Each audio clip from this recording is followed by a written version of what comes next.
ಧಿಕ್ಕಾರ ಧಿಕ್ಕಾರ ಘೋಷಣೆ ಮಾಡುತ್ತಿರುವ ಬಿಜೆಪಿ ಸರ್ಕಾರಕ್ಕೆ ಮಲ್ಲಿಕಾರ್ಜುನ ಖರ್ಗೆ ಸಾಹೇಬರಿಗೆ ಅವಮಾನ ಮಾಡಿರುವ ಮನುವಾದಿಗಳಿಗೆ ಕೇಂದ್ರ ಬಿಜೆಪಿ ಸರ್ಕಾರಕ್ಕೆ ಬಿಜೆಪಿಗೆ ಅವಮಾನ ಮಾಡಿದ ಬಿಜೆಪಿ ಸರ್ಕಾರಕ್ಕೆ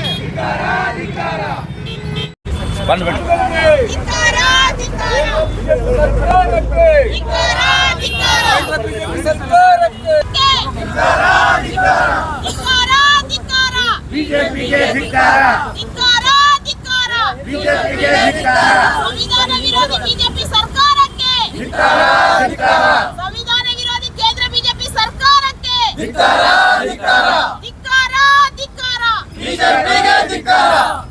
ಅಸ್ಪೃಶ್ಯ ಆಚರಣೆಗೆ ಕುಮ್ಮಕ್ಕು ಕೊಡುತ್ತಿರುವ ಬಿಜೆಪಿ ಸರ್ಕಾರಕ್ಕೆ ಅಸ್ಪೃಶ್ಯ ಆಚರಣೆಯನ್ನು ಜೀವಂತವಾಗಿ ಇಟ್ಟಿರುವ ಬಿಜೆಪಿ ಸರ್ಕಾರಕ್ಕೆ ಮಲ್ಲಿಕಾರ್ಜುನ ಖರ್ಗೆ ಸಾಹೇಬರಿಗೆ ಅವಮಾನ ಮಾಡಿದಂತ ಬಿಜೆಪಿ ಸರ್ಕಾರಕ್ಕೆ ಅವಮಾನ ಮಾಡಿದಂತ ವ್ಯಕ್ತಿಗಳನ್ನು ಬಂಧಿಸದ ಬಿಜೆಪಿ ಸರ್ಕಾರಕ್ಕೆ ಭಾರತೀಯ ರಾಷ್ಟ್ರೀಯ ಕಾಂಗ್ರೆಸ್ ಪಕ್ಷದ ಅಧ್ಯಕ್ಷರಾದಂಥ ಹಾಗೂ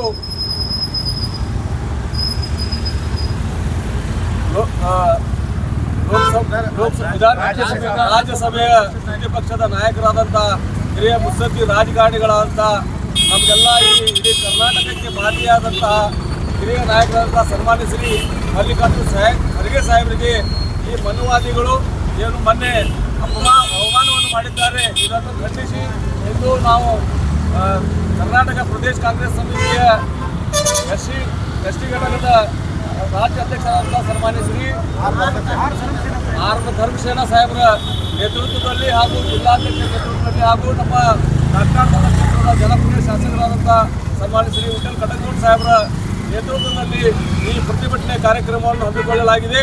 ಇಲ್ಲಿ ಬಂದಂತಹ ಎಲ್ಲರಿಗೂ ಕಾಂಗ್ರೆಸ್ ಪಕ್ಷದ ವತಿಯಿಂದ ಸ್ವಾಗತಿಸುತ್ತಾ ಈ ಪ್ರತಿಭಟನೆ ಸಭೆಯನ್ನು ಉದ್ದೇಶಿಸಿ ವಿಜಯಪುರ ಜಿಲ್ಲಾ ಕಾಂಗ್ರೆಸ್ ಎಸ್ ಸಿ ಘಟಕದ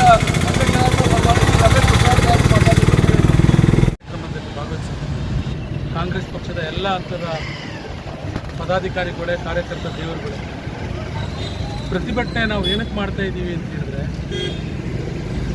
ಪರಿಶಿಷ್ಟ ಜಾತಿಯವರು ನೀವು ಎಚ್ಚೆತ್ತುಕೊಳ್ಬೇಕು.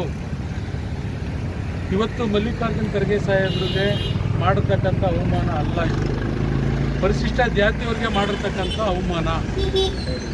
ನೀವು ಅವ್ರು ಯಾವುದೋ ಒಂದು ದೇವಸ್ಥಾನದಲ್ಲಿ ಬಂದು ಭಾಷಣ ಮಾಡಲಿಲ್ಲ, ಯಾವುದೋ ಒಂದು ಜಾಗದಲ್ಲಿ ಭಾಷಣ ಮಾಡಿದ್ರೆ ಅದನ್ನ ಶುದ್ಧೀಕರಣ ಮಾಡ್ತೀರಿ, ಹೋಮ ಹವನ ಮಾಡ್ತೀರಿ ಅಂದರೆ ನಿಜವಾದಂಥ ನಮ್ಮ ಪರಿಶಿಷ್ಟ ಜಾತಿಯವರ ಪರಿಸ್ಥಿತಿ ಇವತ್ತಿಗೂ ಜೀವನ ಮಟ್ಟ. ಈಗ ತಾನೇ ಒಂದು ಇಂಗ್ಲೀಷ್ ಚಾನಲ್ನವ್ರು ಕೇಳಿದ್ರು ನನಗೆ, ಇಷ್ಟು ವರ್ಷ ಆಯಿತು ಅಂತೇಳಿದ್ರು, 12ನೇ ಶತಮಾನದಲ್ಲಿ ಬಸವಣ್ಣವರು ನಿಮ್ಮ ಭಾಗದಿಂದನೇ ಈ ಒಂದು ಕಲ್ಯಾಣ ಕರ್ನಾಟಕವನ್ನು ಮಾಡಬೇಕು ಅಂತೇಳಿ ಹೊರಟಂಥವ್ರು. ಇವತ್ತು ಬೇರೆ ಧರ್ಮಗಳಿಗೆ ಹೋಗಿರೋರು ಕೂಡ ನಮ್ಮ ದ್ರಾವಿಡನ್ಸು ಮತ್ತು ನಮ್ಮ ಪರಿಶಿಷ್ಟ ಜಾತಿಯವರೇನೆ. ಇವತ್ತು ಈ ದೇಶದಲ್ಲಿ 9 ಧರ್ಮಗಳಿದೆ. ಆ ಧರ್ಮಗಳಲ್ಲಿ ನೀವು ಇವತ್ತು CET-ನಲ್ಲಿ ಮಕ್ಕಳುಗಳಿಗೆ ಅನ್ಯಾಯ ಮಾಡಿದ್ರಿ. ಪರಿಶಿಷ್ಟ ಜಾತಿ, ಹಿಂದುಳಿದ ವರ್ಗ, ಅಲ್ಪಸಂಖ್ಯಾತರು, ಪರಿಶಿಷ್ಟ ಪಂಗಡದವ್ರಿಗೆಲ್ಲ ಅನ್ಯಾಯ ಮಾಡಿ ವರ್ಗಗಳು ಜನಸಂಖ್ಯೆನೇ ಇಲ್ಲದೆ ಇರೋಂಥವ್ರಿಗೆಲ್ಲ ಸಹಾಯ ಮಾಡೋಕ್ಕೆ ಹೊರಟಿದ್ದೀರಿ. ಇದನ್ನು ನಮ್ಮ SC ST OBC ಮೈನಾರಿಟಿಗಳು ಅರ್ಥ ಮಾಡ್ಕೊಂಡು, ಈ ಭೂಮಿ ನಿಮ್ಮದು, ಈ ದೇಶ ರಾಜ್ಯ ನಿಮ್ಮದು, ನೀವು ಹೆಚ್ಚುಗಂತ ನೋಡ್ಕೊಳ್ಳಿಲ್ಲ ಅಂತ ಹೇಳಿದ್ರೆ ನಿಮ್ಮ ಮಕ್ಕಳು ಮೊಮ್ಮಕ್ಕಳ ಭವಿಷ್ಯ ಬಹಳ ಅತಂತ್ರ ಆಗ್ತದೆ. ನಾನು ಈ ಕ್ಷೇತ್ರದ ಸಂಸದರಾದಂಥ ರಮೇಶ್ ಜಿಗಜಿಣಗಿ ಸಾಹೇಬರಲ್ಲಿ ಕೇಳಕ್ಕೆ ಇಷ್ಟಪಡ್ತೀನಿ. ನೀವೊಬ್ಬರು ಕೂಡ ಅಸ್ಪೃಶ್ಯರು, ನೀವು ಕೂಡ ಆ ವರ್ಗದಲ್ಲಿ ಹುಟ್ಟು ಬಂದಿದ್ದೀರಿ. ನೀವು ಯಾವತ್ತೂ ಕೂಡ ಪರಿಶಿಷ್ಟ ಜಾತಿಯ ಅಸ್ಪೃಶ್ಯ ಜೊತೆಯಲ್ಲಿ ನಿನ್ನೆ ನನಗೆ ಬುದ್ಧಿ ಬಂದಾಗಿಂದ ನಾವು ನೋಡ್ತಾ ಇದ್ದೀವಿ. ಒಂದು ದಿವಸ ನೀವು ಪರಿಶಿಷ್ಟ ಜಾತಿಯವ್ರ ಜೊತೆ ನಿಲ್ಲಿಲ್ಲ, ಅಸ್ಪೃಶ್ಯ ಜೊತೆ ನಿಲ್ಲಿಲ್ಲ. ಇದು ಮಾಡಿರೋದು ನೀವು ಸಮಾಧಾನವಾಗಿದ್ದೀರಿ ಅಂದರೆ ಇದು ಒಪ್ಪಿಗೆ ಅಂತ ನಾವು ತಿಳ್ಕೊಳ್ಬೇಕಾ? ಪರಿಶಿಷ್ಟ ಜಾತಿಯವರು ನೀವು ಮೌನವಾಗಿದ್ದೀರಿ ಅಂತಂದರೆ ನಿಮ್ಮ BJPಯವರು, RSSನವರು ಯಾರ್ಯಾರು ಇದನ್ನು ವಿರೋಧ ಮಾಡ್ತಿಲ್ಲ, ನಿಮ್ಮದು ಕೂಡ ಸಮ್ಮತಿ ಇದೆ ಅಂತೇಳಿ ನಾವೆಲ್ಲ ತಿಳ್ಕೊಳ್ಬೇಕಾ? ಇದಕ್ಕೆ ನೀವೆಲ್ಲರೂ ಪರಿಶಿಷ್ಟ ಜಾತಿ ಅಸ್ಪೃಶ್ಯರ ಪರವಾಗಿ ನಿಲ್ಲಬೇಕು, ಇಲ್ಲ ನೀವು ತೊಲಗಬೇಕು. ಎರಡೇ ದಾರಿ ಇರ್ತಕ್ಕಂಥದ್ದು. ಏನು ಆಗಬೇಕು? ನಾನು 101 ಜಾತಿಯಲ್ಲೂ ಕೂಡ ಮನವಿ ಮಾಡ್ತೀನಿ. ಅಂಬೇಡ್ಕರ್ ಅವರು 6 ಜಾತಿಗೆ ನಮ್ಮ ರಾಜ್ಯದಲ್ಲಿ ಪರಿಶಿಷ್ಟ ಜಾತಿಗೆ ಸೇರಿಸ್ಕೊಟ್ರು. ಅವನೂರು ವರದಿ ಮುಖಾಂತರ ದೇವರಾಜ ಅರಸರವರು ಕಾಂಗ್ರೆಸ್ ಸರ್ಕಾರ ನಿಮಗೆ 95 ಜಾತಿಗಳಿಗೆ ನಾವು ಪರಿಶಿಷ್ಟ ಜಾತಿನಲ್ಲಿ ತಗೊಂಡ್ಬಂದು ನಿಮಗೆ ಸವಲತ್ತುಗಳನ್ನು ಕೊಡ್ತಕ್ಕಂಥದ್ದನ್ನು ಮಾಡ್ತೀವಿ. ಇವತ್ತು ಒಂದು ಅಲ್ಪಸಂಖ್ಯಾತರಿಗೆ ಒಂದು ಸವಲತ್ತು ಕೊಟ್ಟರೆ ಇಷ್ಟಪಡಲ್ಲ, ಅಲ್ಪಸಂಖ್ಯಾತರಿಗೆ ಮನುಷ್ಯರಾಗೆ ನೋಡೋಕ್ಕೆ ಇಷ್ಟಪಡಲ್ಲ. ಸೊ ಇವೆಲ್ಲ ಕೂಡ ದೇಶದ ಭವಿಷ್ಯಕ್ಕೆ ಮತ್ತು ಇವತ್ತಿನ ಮಕ್ಕಳುಗಳಿಗೆ ಏನು ನೀಟ್ ಮುಖಾಂತರ ಅವಮಾನ ಮಾಡಿದ್ದೀರಿ, ಅವರ ಭವಿಷ್ಯಗಳನ್ನು ಹಾಳು ಮಾಡಿದ್ದೀರಿ, ಅದನ್ನು ಧಿಕ್ಕಾರ ಮಾಡ್ತೀವಿ ಕಾಂಗ್ರೆಸ್ನವರು. ಮತ್ತು ಇವತ್ತು ಅವ್ರ ಮಕ್ಕಳು ಬರ್ತಾ ಇದ್ದಾರೆ ಡೆಲ್ಲಿಗೆ ಇಡೀ ದೇಶದಿಂದ 26ನೇ ತಾರೀಕಿನ ಇರಬೇಕು ಅಂತ ಕಾಣುತ್ತೆ. ಅವರು ಏಮ್ ಒಂದೇ, ಅವ್ರ ಗುರಿ ಒಂದೇ, ಮೋದಿಯವರೇ ಫಸ್ಟ್ ಅಧಿಕಾರದಿಂದ ಕೆಳಗೆ ಅವರು ಯಾವುದೇ ಡಿಮ್ಯಾಂಡ್ಸ್ ಇಟ್ಟಿಲ್ಲ. ನಿಮ್ಮಿಂದ ಈ ದೇಶ ಉದ್ಧಾರ ಆಗೋಕ್ಕೆ ಸಾಧ್ಯ ಇಲ್ಲ, ನಿಮ್ಮಿಂದ ನಮಗೆ ಭರವಸೆ ಇಲ್ಲ, ನಿಮ್ಮಿಂದ ನಂಬಿಕೆ ಇಲ್ಲ, ಎಲ್ಲವನ್ನು ತಿಳ್ಕೊಂಡಿದ್ದೀರಿ. ನೀವು ಫಸ್ಟು ಆ ಸ್ಥಾನದಿಂದ ಇಳಿರಿ, ದೇಶ ತಾನಾಗೆ ಸರಿ ಹೋಗ್ತದೆ ಅಂತಕ್ಕಂಥ ಒಂದು ಚಿಂತನೆಯನ್ನು ಮಕ್ಕಳು ಮಾಡ್ತಾ ಇದ್ದಾರೆ. ನೀವು ಕೂಡ ಯಾರೇ ಆಗಲಿ, ವಯೋವೃದ್ಧರಿರಲಿ, ಯಾರೇ ಇರಲಿ, ಮಧ್ಯ ಮನಸ್ಕರಿರಲಿ, ಎಲ್ಲರೂ ಕೂಡ ಆ ಮಕ್ಕಳ ಚಿಂತನೆಯನ್ನು ಆಲೋಚನೆ ಮಾಡಬೇಕು, ಆ ಮಕ್ಕಳ ಪರವಾಗಿ ನಾವು ನಿಲ್ಲಬೇಕು. ಇವತ್ತು ಅದನ್ನೇ ರಾಹುಲ್ ಗಾಂಧಿ ಸಾಹೇಬರು ಮಾಡಿದ್ದು. ನಿನ್ನೆ ಕೂಡ ದೆಹಲಿಯಲ್ಲಿ ನಮ್ಮ ರಾಜ್ಯದಲ್ಲಿ ರಾತ್ರಿ 8 ಗಂಟೆಗಳ ಕಾಲ ಒಂದು FIR ಮಾಡಲ್ಲ, ಅಲ್ಲಿ ಮೋದಿ ಫೋಟೋ ಹಾಕ್ಕೊಂಡಿದ್ದಾರೆ. ಪೊಲೀಸ್ ಸ್ಟೇಷನಲ್ಲಿ ರಾಹುಲ್ ಗಾಂಧಿ ಪ್ರಶ್ನೆ ಮಾಡ್ತಾರೆ, ಇಲ್ಲಿ ಮೋದಿ ಫೋಟೋ ಏನು, ಇದು ಅಮಿತ್ ಶಾ ಫೋಟೋ ಏಕೆ ಹಾಕಿದ್ದೀರಿ, ಇವ್ರಿಗೆ ಏನು ಸಂಬಂಧ ಅಂತ ಪೊಲೀಸ್ ಸ್ಟೇಷನ್. ಇವರು ವ್ಯಕ್ತಿಯ ಪೂಜೆ ಮಾಡಿಕೊಂಡು ಹೋಗ್ತಾ ಇರ್ತಕ್ಕಂಥವ್ರು. ಇವೆಲ್ಲರೂ ಕೂಡ ಎಚ್ಚೆತ್ಕೊಳ್ಬೇಕು. ಈ ವಿಚಾರಗಳನ್ನು ಕಾಂಗ್ರೆಸ್ ಪಕ್ಷದ ಎಲ್ಲ ಬಂಧುಗಳಲ್ಲಿ ಕೈ ಮುಗಿದು ಕೇಳ್ತೀನಿ. ನಿಮಗೆ ಒಂದು ಸಣ್ಣ ಸಭೆಗಳು ಮಾಡಿ, ನಾವೇನಿಲ್ಲಿ ಮಾತಾಡ್ತೀವಿ ಆ ಸಭೆಗಳಲ್ಲಿ ನೀವು ಕೂಡ ಚರ್ಚೆ ಮಾಡಬೇಕು. ಇದು ಚರ್ಚೆ ಬಂದಂಥ ಸಂದರ್ಭದಲ್ಲಿ ಜನರಿಗೆ ಅರ್ಥ ಆಗ್ತದೆ. ಅವರು ಇವತ್ತು ಬೆಳಗ್ಗೆ ಕೂಲಿ ಮಾಡಿ ಮನೆಗೆ ಹೋಗೋಕ್ಕಂತಾರೆ, ಅವ್ರು ಟೈಮ್ ಸಾಲಲ್ಲ. ಅವ್ರಿಗೆ ವಿಚಾರನ ಮುಟ್ತಕ್ಕಂಥ ಕೆಲಸವನ್ನು ನನ್ನ ಕಾಂಗ್ರೆಸ್ ಪಕ್ಷದ ಕಾರ್ಯಕರ್ತ ದೇವರುಗಳು ಮಾಡಿಕೊಡ್ಬೇಕು ಅಂತ ಹೇಳಿ ಏನು ಮಲ್ಲಿಕಾರ್ಜುನ್ ಖರ್ಗೆ ಸಾಹೇಬರಿಗೆ ಮಾಡಿದ್ದಾರೆ. ಇದು ಮಲ್ಲಿಕಾರ್ಜುನ್ ಖರ್ಗೆ ಸಾಹೇಬರಲ್ಲಿ ಎಲ್ಲ ಪರಿಶಿಷ್ಟ ಜಾತಿಯವರಿಗೆ ಮಾಡಿರ್ತಕ್ಕಂಥ ಅವಮಾನವನ್ನು ಕರ್ನಾಟಕ ಪ್ರದೇಶ ಕಾಂಗ್ರೆಸ್ ಸಮಿತಿ SC ಡಿಪಾರ್ಟ್ಮೆಂಟ್ ಖಂಡಿಸಿದೆ.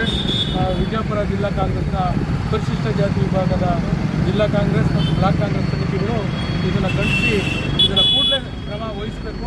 ಇಲ್ಲಾಂದರೆ ಜನರೇ ತಮಗೆ ಬುದ್ಧಿ ಕಲಿಸ್ತಾರೆ, ಈ ಕ್ರಮವನ್ನು ವಹಿಸ್ತಾರೆ ಅಂತಕ್ಕಂಥ ಮಾತನ್ನು ನಾನು ಹೇಳೋದಕ್ಕೆ ಇಷ್ಟಪಡ್ತೀನಿ. ಪ್ರತಿಭಟನೆಗೆ ಬಂದಂಥ ಎಲ್ಲ ನನ್ನ ಬಂಧುಗಳಿಗೆ ಧನ್ಯವಾದಗಳನ್ನು ಹೇಳ್ತೀನಿ. ಈ ಒಂದು ಇದರಲ್ಲಿ ನಮ್ಮ ಜನ ನಮ್ಮ ಜೊತೆಗೆ ಇಲ್ಲ ಅಂತ ಸ್ವತಃ ಏನೈತಿ ಮಲ್ಲಿಕಾರ್ಜುನ್ ಖರ್ಗೆ ಅವರು ಕಳವಳ ವ್ಯಕ್ತಪಡಿಸ್ತಾ ಇದ್ದಾರೆ. ಸರ್, ಇದು ಏನಾಗಿದೆ, ಎಲ್ಲರೂ ಇದ್ದಾರೆ. ಈಗ ನಾವು ಜಿಲ್ಲಾವಾರಿನಲ್ಲಿ ಎಲ್ಲ ಕಾರ್ಯಕ್ರಮಗಳು ಕೊಟ್ಟಿದ್ದೀವಿ, ಬ್ಲಾಕ್ ವಾರಲ್ಲೂ ಕೂಡ ಹೋಗ್ತೀವಿ. ಮತ್ತು ಇವತ್ತು ಕೂಡ ನಮ್ಮ ಜಿಲ್ಲಾ ಅಧ್ಯಕ್ಷರು MLAಗಳನ್ನು ಕೂಡ ಈಗ ಸಭೆ ಇದೆ, ಅದನ್ನು ಕೂಡ ನಿರ್ಣಯ ಮಾಡಿ ನಾವು ಜಿಲ್ಲಾಧಿಕಾರಿಗಳ ಮುಖಾಂತರ ಗವರ್ನರ್ಗೆ ಮತ್ತು ರಾಷ್ಟ್ರಪತಿಗಳಿಗೆ ಕಳಿಸ್ತಕ್ಕಂಥ ಕೆಲಸವನ್ನು ಮಾಡ್ತೀವಿ.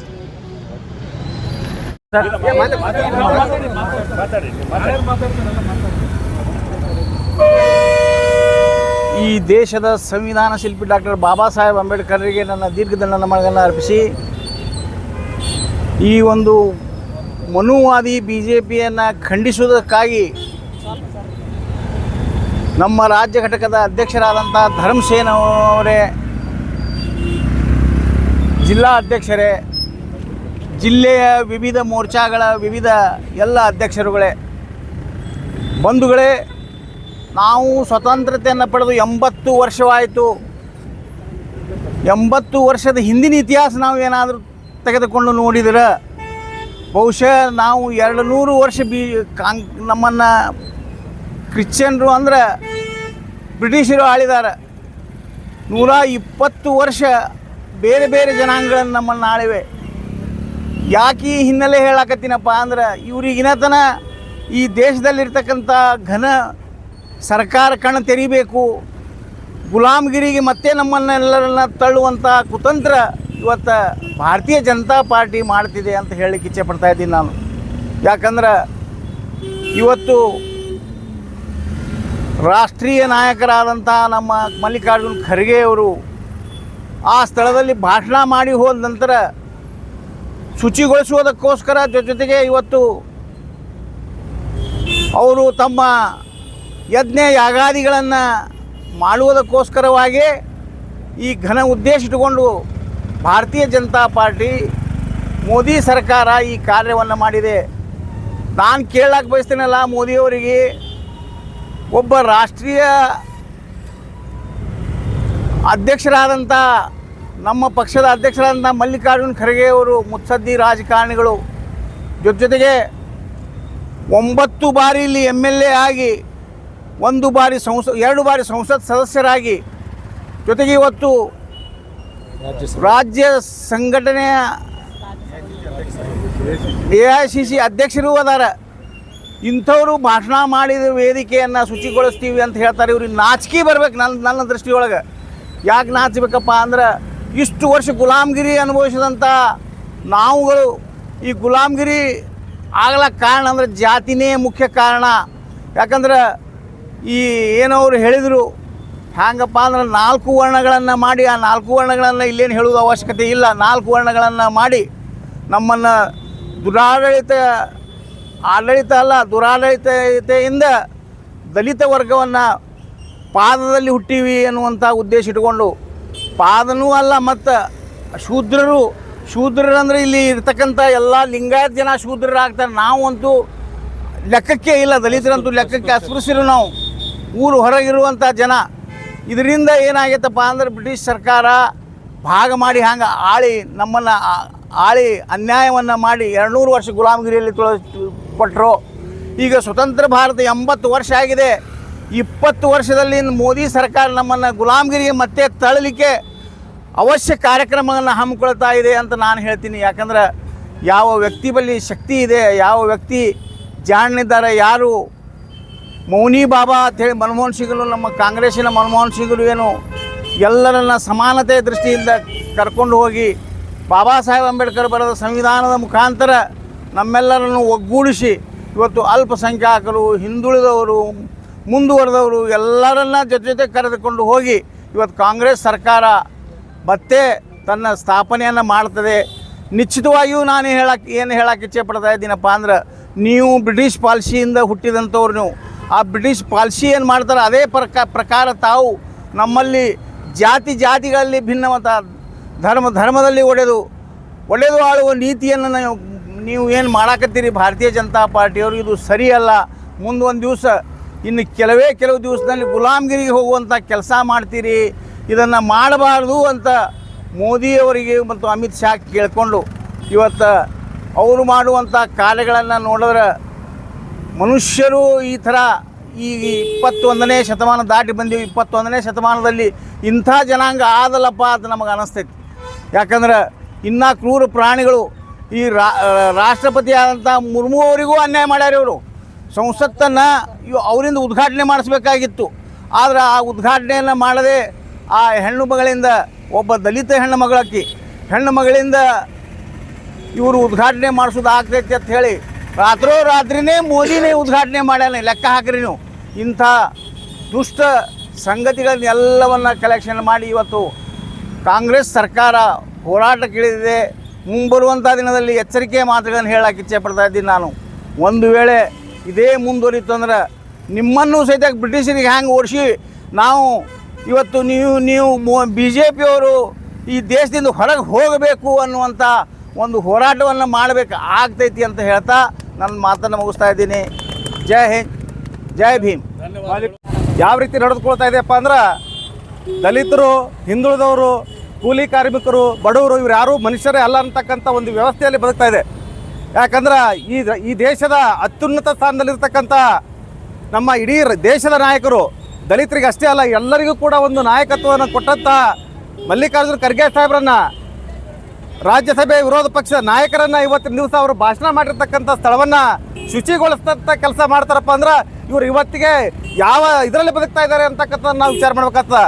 ಇವತ್ತು ನಾಯಿ ನರಿಗಳಿಗೆ ಇವತ್ತು ಮನೆ ಕರ್ಕೋತಾರ, ಇವತ್ತು ದಲಿತರನ್ನ ಈ ರೀತಿ ನಡೆಸ್ಕೋತಾರಪ್ಪ ಅಂದ್ರೆ ಇವತ್ತು ಮನುವಾದಿ BJP ಸರ್ಕಾರ ಇನ್ನೂ ಕೂಡ ಮನುವಾದವನ್ನು ಜೀವಂತವಾಗಿ ಇಟ್ಟಿದೆ ಅಂತಕ್ಕಂಥದನ್ನ ಈ ಮೂಲಕ ನಾವು ತಿಳ್ಕೊಬೇಕಾಗ್ತದೆ. ಇವತ್ತು ನಾವು ನೋಡ್ತಿದ್ದೀವಿ ಇಡೀ ದೇಶದಲ್ಲಿ ದಲಿತರು ಕಾಂಗ್ರೆಸ್ ಜೊತೆ ಇದ್ದೀವಿ. ನಾವೆಲ್ಲರೂ ಕೂಡ ಇವತ್ತು ಒಗ್ಗಟ್ಟಿನಿಂದ ಬದುಕ್ತಾ ಇದ್ದೀವಿ. ಇವತ್ತು ಎಲ್ಲರೂ ಕೂಡ ಬದುಕ್ತಕ್ಕಂಥ ಈ ಒಂದು ಸಂವಿಧಾನ ಕೊಟ್ಟಿರ್ತಕ್ಕಂಥ ಬಾಬಾ ಸಾಹೇಬ್ ಅಂಬೇಡ್ಕರ್ ಅವರು ಎಲ್ಲರಿಗೂ ಕೂಡ ಸಮಾನವಾಗಿ ಬದುಕ್ತಕ್ಕಂಥ ಒಂದು ಅವಕಾಶವನ್ನು ಕೊಟ್ಟಿದ್ದಾರೆ. ಆದರೆ BJP ಏನು ಮಾಡ್ತದೆಯಪ್ಪ ಅಂತಂದ್ರೆ ಇವತ್ತಿಗೂ ಕೂಡ ಇಲ್ಲಿ ಅಸ್ಪೃಶ್ಯತೆಯನ್ನು ಉಳಿಸಬೇಕು, ಎಲ್ಲರೂ ಕೂಡ ತುಳಿತಕ್ಕೆ ಒಳಪಡಿಸಬೇಕು, ಇವತ್ತು ಯಾರೂ ಕೂಡ ಒಂದು ಉನ್ನತ ಮಟ್ಟಕ್ಕೆ ಬರಬಾರದು ದಲಿತರು ಅಂತಕ್ಕಂಥ ಒಂದು ವಿಚಾರವನ್ನು BJP ಇಟ್ಕೊಂಡಿದೆ. ಇವತ್ತು ಕಾಂಗ್ರೆಸ್ ಪಕ್ಷ ಸರ್ವ ಜನರನ್ನು ಕೂಡ ತೆಗೆದುಕೊಂಡು ಹೋಗ್ತಕ್ಕಂಥದ್ದು. BJPದು ಏನಪ್ಪ ಅಂತಂದ್ರೆ ಇಲ್ಲಿ ಮನುವಾದ, ಹಾಗೆ ಹಿಂದೂ ಮುಸ್ಲಿಂ ಅಂತಕ್ಕಂಥ ಜಗಳ ಹಚ್ಚತಕ್ಕಂಥ ಕೆಲಸ ಬಿಟ್ಟರೆ ಮತ್ತೊಂದು ಏನೂ ಮಾಡೋಂಗಿಲ್ಲ. ಇವತ್ತು ನಾವೆಲ್ಲರೂ ಕೂಡ ಭಾತೃತ್ವದಿಂದ ಬದುಕ್ತಾ ಇದ್ದೀವಿ. ಆದರೆ ಅಭಿವೃದ್ಧಿ ಕಡೆ ಅವರು ಯಾವತ್ತೂ ನೋಡೇ ಇಲ್ಲ. ಇವತ್ತು ಈ ದೇಶದೊಳಗೆ ಏನಪ್ಪ ಅಂತಾರೆ, ನಮಗೆ ರಸ್ತೆ ಕೊಡ್ರಿ, ನಮಗೆ ನೀರು ಕೊಡ್ರಿ, ನಮಗೆ ಬದುಕಲಿಕ್ಕೆ ಅವಕಾಶ ಮಾಡಿಕೊಡ್ರಿ, ನಮಗೆ ಶಿಕ್ಷಣ ಕೊಡ್ರಿ ಅಂತ ನಾವು ಕೇಳಿದ್ರೆ ಅವ್ರು ಇಲ್ಲ, ಪಾಕಿಸ್ತಾನ ಕಡೆ ನೋಡ್ರಿ, ಹಿಂದೂ ನೋಡ್ರಿ, ಮುಸ್ಲಿಂ ನೋಡ್ರಿ ಅಂತಕ್ಕಂಥ ವಿಚಾರವನ್ನು ಇಟ್ಕೊಂಡಿದ್ದಾರೆ. ಅಂಥವ್ರಿಗೆ ಇವತ್ತು ದಲಿತರ ಬಗ್ಗೆ ಯಾವತ್ತೂ ಕನಿಕರ ಬರಂಗಿಲ್ಲ. ಇವತ್ತು ದಲಿತರು ಏನಾದರೂ ನಾವು ಇವತ್ತು ಇಲ್ಲಿ ಈ ದೇಶದಲ್ಲಿ, ಈ ನಾಡಿನಲ್ಲಿ ನಾವು ಗಟ್ಟಿಯಾಗಿ ಬದುಕ್ತಾ ಇದೀವಪ್ಪ ಅಂದರೆ ಕಾಂಗ್ರೆಸ್ ಪಕ್ಷ ಅಂತಕ್ಕಂಥದ್ದು ನಮ್ಮ ಹಿಂದೆ ಇದೆ ಅಂತಕ್ಕಂಥದ್ದು ಭಾಳ ಸ್ಪಷ್ಟವಾಗಿ ಮತ್ತು ಭಾಳ ಸಂತೋಷದಿಂದ ಹೇಳೋಕ್ಕೆ ಇಚ್ಛೆ ಪಡ್ತಾ ಇದ್ದೇನೆ. ಆದ್ದರಿಂದ ಮಲ್ಲಿಕಾರ್ಜುನ್ ಖರ್ಗೆ ಸಾಹೇಬರಿಗೆ ಏನು ಅವಮಾನ ಮಾಡಿದ್ದಾರೆ, ಅವಮಾನ ಮಾಡಿರ್ತಕ್ಕಂಥವ್ರನ್ನ ಕೂಡಲೇ ಅವರನ್ನು ಬಂಧಿಸಬೇಕು, ಅವ್ರ ಮೇಲೆ ಕಾನೂನು ಕ್ರಮ ತಗೋಬೇಕು ಅಂತಕ್ಕಂಥ ಒಂದು ಈ ಮೂಲಕ ನಾನು ಮನವಿಯನ್ನು ಮಾಡಿ ಆಗ್ರಹಿಸ್ತಾ ಇದ್ದೇನೆ. ಅವರನ್ನು ಕೂಡಲೇ ಬಂಧಿಸಬೇಕು ಅಂತಕ್ಕಂಥ ಮಾತನ್ನು ಹೇಳಿ, ಇವತ್ತು ಕೇಂದ್ರ BJP ಸರ್ಕಾರ ಭ್ರಷ್ಟ ಸರ್ಕಾರ ಇದೆ, ಇವತ್ತು ಕೋಮುವಾದಿ ಸರ್ಕಾರ ಇದೆ. ಇಂಥ ಸಂದರ್ಭದಲ್ಲಿ ನಾವು ಈ ದೇಶದ ಪ್ರಧಾನಮಂತ್ರಿ ಅವರಿಗೂ ಕೂಡ ನಾವು ಈ ಮೂಲಕ ಹೇಳ್ತಾ ಇದ್ದೇವೆ, ಇವರನ್ನು ನೀವು ಬಂಧಿಸ್ತಾ ಇದ್ದರೆ ನೀವು ಕೂಡ ಮನುವಾದಿಗಳು, ನೀವು ಕೂಡ ನಿಮ್ಮ ಮೇಲೂ ಕೂಡ ನಾವು ಹೋರಾಟವನ್ನು ಮಾಡ್ತೇವೆ ಅಂತಕ್ಕಂಥ ಮಾತನ್ನು ಹೇಳಿ ಈ ಸಂದರ್ಭದಲ್ಲಿ ನನಗೂ ಕೂಡ ಮಾತನಾಡಲಿಕ್ಕೆ ಅವಕಾಶ ಮಾಡಿಕೊಟ್ಟಂತ ಎಲ್ಲರಿಗೂ ಕೂಡ ವಂದಿಸಿ ನಾನು ಎರಡು ಮಾತುಗಳನ್ನು ಮುಗಿಸ್ತಾ ಇದ್ದೇನೆ. ಇನ್ನಷ್ಟು ಸುದ್ದಿಗಾಗಿ ನಮ್ಮ ನ್ಯೂಸ್ 11 ಕರ್ನಾಟಕ ಚಾನೆಲ್ಗೆ ಲೈಕ್ ಮಾಡಿ, ಶೇರ್ ಮಾಡಿ, ಸಬ್ಸ್ಕ್ರೈಬ್ ಮಾಡಿ.